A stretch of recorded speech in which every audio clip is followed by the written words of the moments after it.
Can you send your post in multiple Facebook groups at once?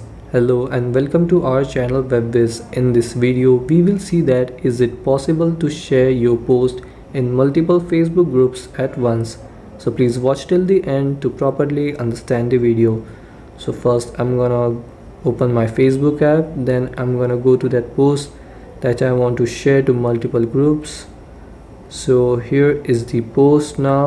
To share it, if I tap on here share, then here is the option to share to a group, and then here are all the groups that I have joined, and here are my groups. So if I want to share this post to multiple groups at once, so if I press and hold to select the groups, I can't select the groups. I can only send this post to only one group at once.